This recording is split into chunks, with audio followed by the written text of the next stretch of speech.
Hi, hello everybody. It's Dr. Holly McKenna from Dara Wellness in New Orleans, integrative psychiatrist. And I'm here joining you live today for Big Easiest Ways to Wellness. This week, I'm actually here by myself because I wanted to talk a little bit about something I've seen a lot of people struggling with, folks that I see both in my practice and then just my friends and family, sometimes me also, is dealing with social media. It can be something that's wonderful when you get online, especially during a pandemic, during times of trying to work remotely, do school remotely, do all the things remotely and not have your friends and family close by. It can be a real lifesaver. It can be a way to feel connected to people. And oftentimes that's what people are looking to with that intention to make a connection, feel that closeness with people. And it's called social media for a reason. That's what people are looking for, is to be social. We're social beings. And this pandemic has really put us, in a place that makes it difficult for us to do that in the way that we've become accustomed to before this. Unfortunately, sometimes the social media can take a downward turn and bring us into a place of darkness. They've actually done studies on this, mostly looking at teenagers, looking at how much time is spent on social media and what that does to people's mental health. And they've actually found in middle school age kids that the more time they spend on social media, the more likely they are to be depressed and anxious and just really not feel good about themselves. Because I think we've all had that experience where maybe you're living your best life, posting whatever it is that you're doing or whatever thought you're having in that moment, because we've all gotten used to sharing all the things. And then maybe someone makes a comment that isn't so nice. Maybe it's something that brings out an insecurity that you already have about yourself. Or maybe just because of where you are that day, it feels like it's an attack, even if that may not be the intention. And so what do we do? Like, how do we manage this? How do we get to a place where we're able to tolerate what comes at us, balance what's happening in our virtual world with what's happening in our real world and IRL, which has become harder and harder to do as this pandemic has lingered on. So I thought I would spend some time talking about that. I've actually looked at this quite a bit and had a lot of thoughts about it. I've come up with a guide around it that will be available to folks after I talk about it. But so I'm just going to go through some steps of what you can do to help yourself tolerate social media in a way that still allows you to live your best life, still allows you to maybe post the things that you want to post without getting so dragged down. So first thing is, my favorite thing, take care of yourself. Self-care. It's so basic that we forget to do it. We talk about time and time again what we do for the people we love, how our kiddos need a bedtime, and we set up a time around that with them doing all the things they need to do to be able to sleep, what we do for our loved ones, making sure that they get their meals, all those things. But oftentimes we forget to do it for ourselves. I mean, I admit I'm also right there with you. I was able to this past weekend with my husband and family go on a staycation, which I totally recommend for folks in New Orleans. A lot of our hotels are charging much less at the moment. We got a beautiful suite. We'd never be able to afford it before all this happened. So consider that. But anyway, so we did that. I took some time away from social media, and it was really wonderful and revitalizing, because what happens when we forget to take care of ourselves is that we are not in a place where we can tolerate a lot around us, right? Like we see it with it's easy to talk about kiddos. Like I have the 3-year-old, right? He is now just getting used to real school. This morning, the past couple mornings have been nothing nice, because I think even though he's usually bright and shiny like daddy in the morning, he's been acting more like mommy the last couple mornings and not so bright and shiny, because it's something new and different. And also because his sleep is, I think, a little out of sorts because he was used to being at home. So him as an example, if you're not sleeping well, you might be a little crabbier. You might not be as patient. You might not be able to consider other people's sides and views of the world, and that their views might be different from you. So get enough sleep. I mean, basic, but easily forgotten, right? Eat well, whole foods, I don't know how many times I'm going to say it, whole foods, more vegetables. Come on, New Orleans, we love veggies. Maybe a little less fried, maybe consider it.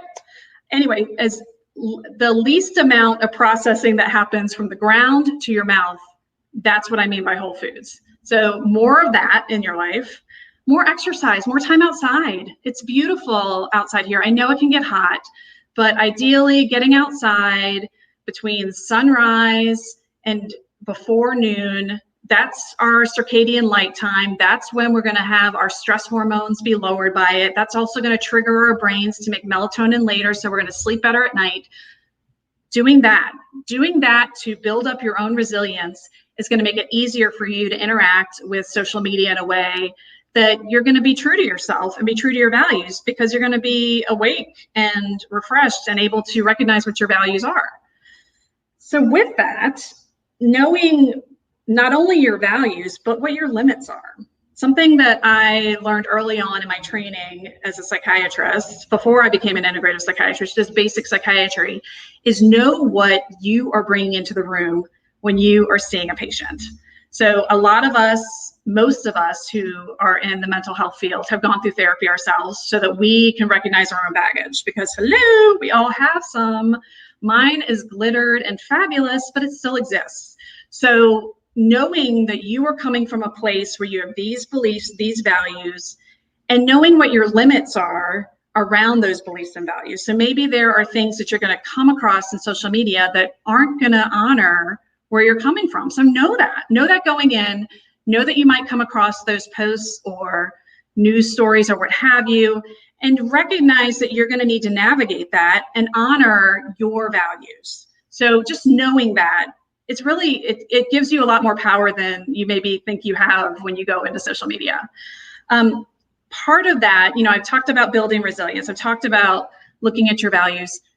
Keeping all that in mind, if you really feel like you need to get your time on social media, maybe like myself, you're a small business owner, so you need to get in there, let people know you exist, or you're, working with your kids at home, they're driving you crazy, you just need to go on and see what your girlfriends are doing and hope that it's something good, or you're checking out the sports and you want to see what your favorite athlete is doing. Whatever the reason, schedule it. Schedule a time. I've talked about this when we're having difficult conversations. Schedule a time for social media when you are your best self. There's a lot to this, because if you're going in there on a time when you're already exhausted, maybe you've had a bad day, you haven't had time to have lunch yet, you're hangry, I'm a good hangry girl. Not the best time. You're not going to have a great experience. It's not going to be positive. Like, why do that to yourself? Seriously, like, why? So, oops, my water.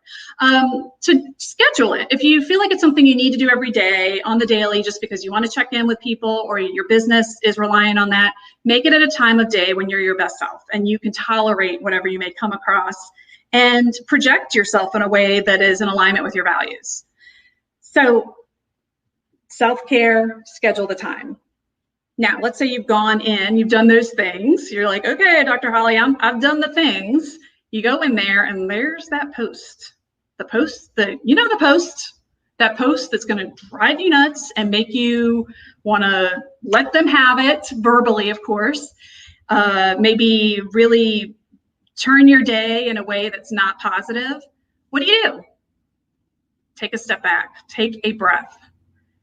Again, sounds simple, but it really isn't. If you are able to give yourself that time between something coming at you and your response to it, there's a lot of power in this. We've talked about this when we've talked about mindfulness.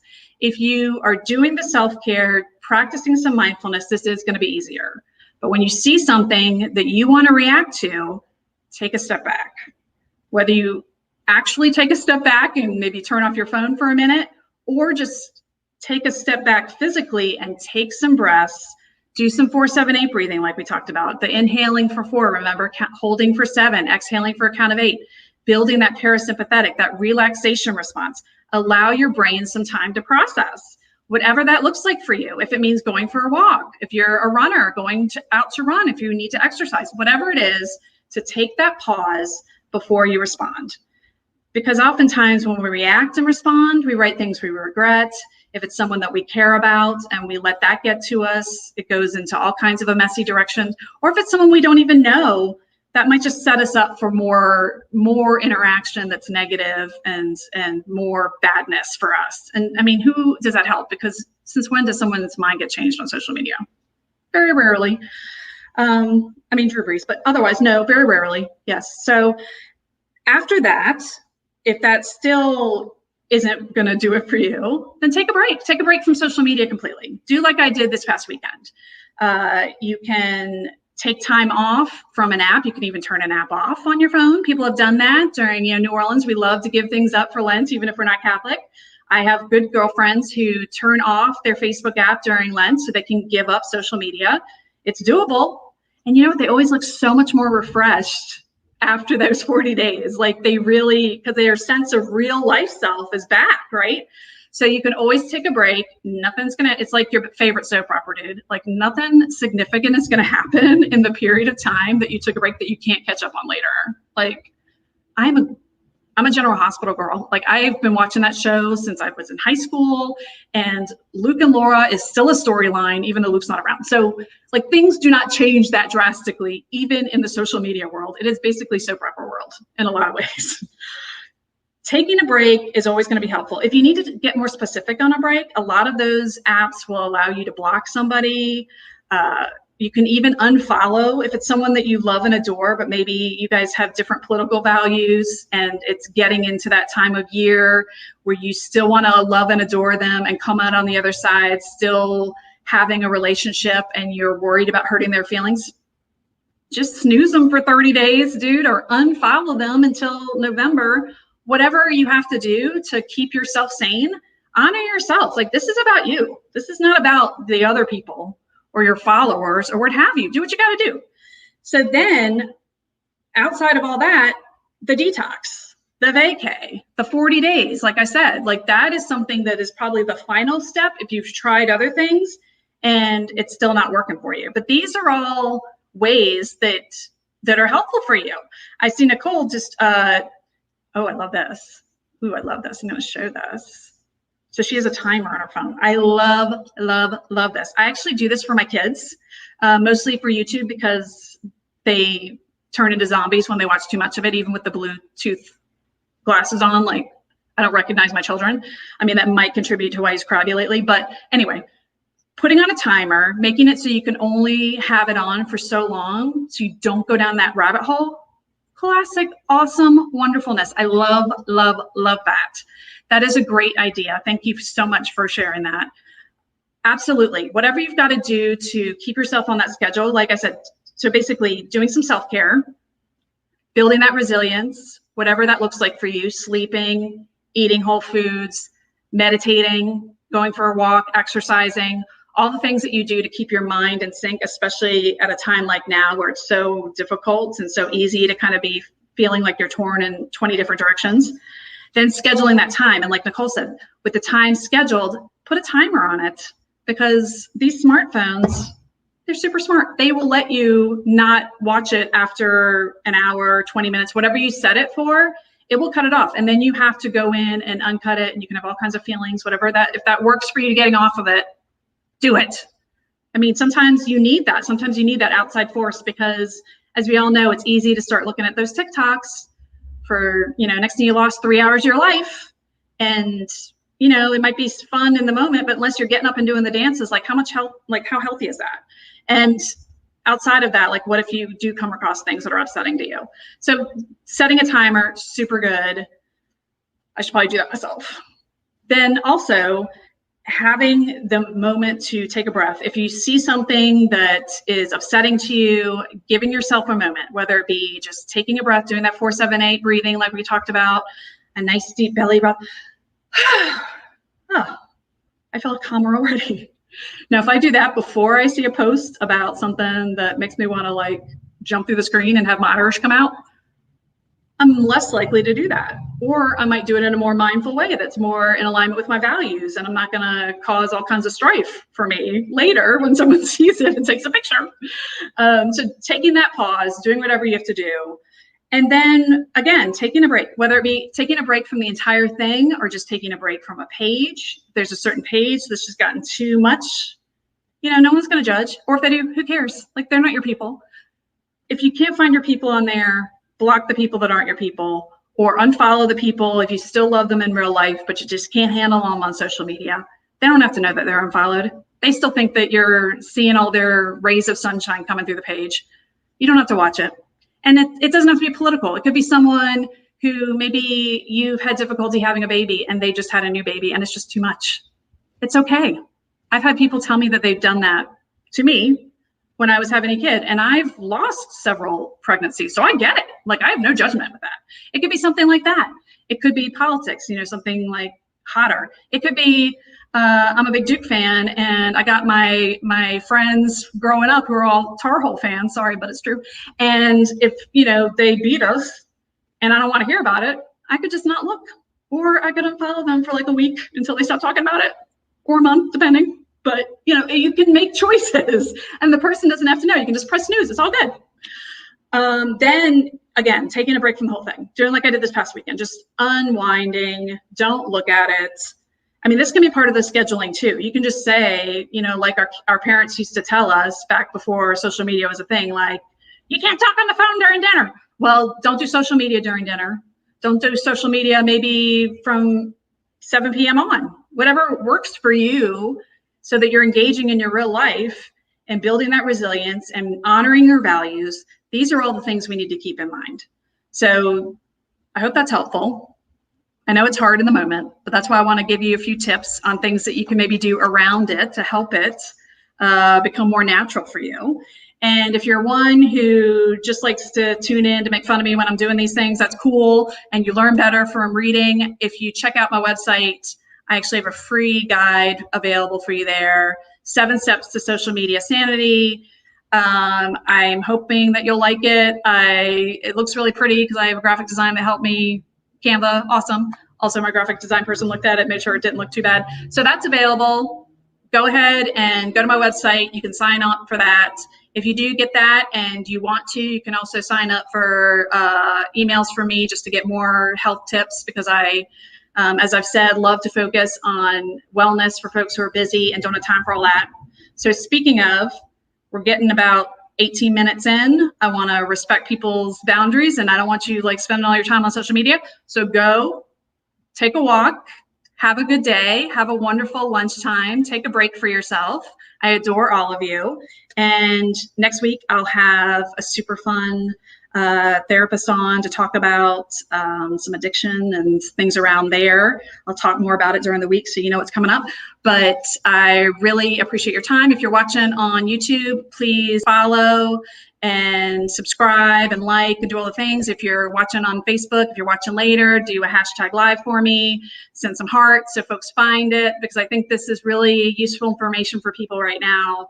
A lot of people are drowning in social media, and sometimes when you're drowning, it's hard to see a way out. So I'm hoping these tips are helpful for you. Love you guys. Thanks so much for tuning in. All right, take care. Bye.